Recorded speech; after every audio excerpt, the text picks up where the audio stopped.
On the morning of May 4th, 1945, Frank Grunwald lay half dead, half asleep, in the corpse-laden woods of Gunskirchenlager concentration camp. Suddenly, he awoke to the sounds of gunshots and assumed that the Nazis were blitzing through the camp, murdering the Jewish prisoners who, like Frank, had not yet starved to death. Little did the 12-year-old boy imagine that within a matter of minutes, American soldiers would be making their way through Gunskirchenlager, taking prisoners and freeing them. Did you wake anybody else up? Did you get up? What did you do? Everybody was up. I think at this point everybody was up and knew what was going on. And we immediately realized that there is a little lean-to filled with red beets, raw red beets, which are wonderful. They'd been there the whole time? They'd been there all the time. I didn't know. They might have been locked up. So everybody's diving into this pile of red beets. But I'm fighting for one of these red beets, and I finally get one, and I eat it. And then the GIs walk us down to the main road. And there is a big controversy here. This is so interesting. Right after these guys come in, liberate us, within an hour or two, I remember being walked to the main road. The Americans realized that we couldn't walk. We were too weak to walk, so they put us on trucks and took us into a small town called Pershing in Austria. Now, the controversy is that we stayed there that night and that we didn't get out till the next day. In the camp? In the camp. This is something that's being told by people that I was with. Michael Krause, who was a friend of mine that was with me.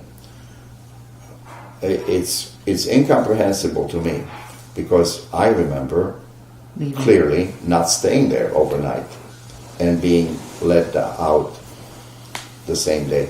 It's really inconsequential, it doesn't matter. But it's interesting how people's experiences get changed somehow, the way they are being recorded and so forth. When the GIs came, and I assume they just opened gates, I don't know how this laid out, but they come in and you say they liberated you. What did that sound like? Did people cry? Were they thanking them? Did the GIs talk to you? Like, what was that moment like? In our case, there was no aura of celebration or laughter or anything like that. We were all so close to death, we were all so tired, so weak, that we just basically followed directions. Go this way, go that way, okay. Let's move out, let's walk down to the main road.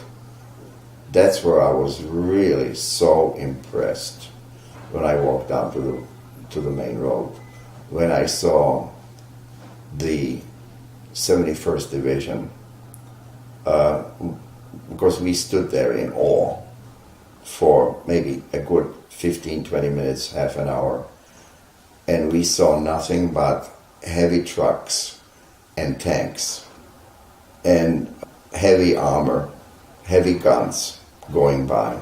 This just went on and on and on and on. I mean, thousands of soldiers. It just was awesome to see that. And we were eventually put on trucks and taken to the town of Pershing and given some civilian clothing, and I was able to take a shower. And did people in the community open their homes to you? Is that how? No, nobody opened their homes. If it would have been for the American Army, I don't know what would have happened, because they made sure that we were able to get sleep accommodations. We were put up in a school that was converted into dormitories. We were in that school for several weeks. So was the rest of the town discriminating against you still? They were not discriminating, but they were not accessible. I don't remember having any contact with any of them at all. I remember a female doctor looking at me and asking me questions and taking notes, and they wanted to make sure that we were not infectious, that we were okay. And some of us ended up in hospitals, in local hospitals, but I didn't. luckily. Luckily.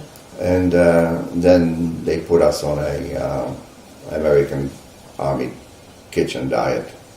And we took several weeks to recover, and the biggest problem was, how do we get home? I was now with a bunch of Czech boys in that school, and we're trying to figure out how to get home because no trains were running on a regular basis, no buses were running on a regular basis.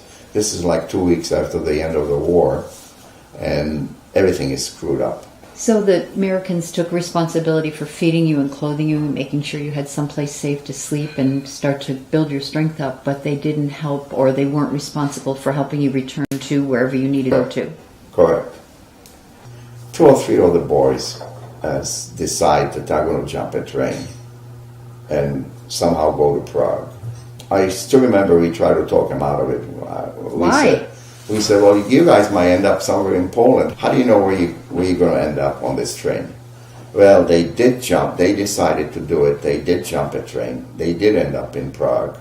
And my father, who was already in Prague at this point, looking for me, trying to figure out where I might be. And so he is talking to various survivors. Would you know where Michael is? One woman, the young woman, said, no, we don't know where he is, but we understand there are a couple of kids in such and such a hospital that just came from Austria. Maybe they know where he is.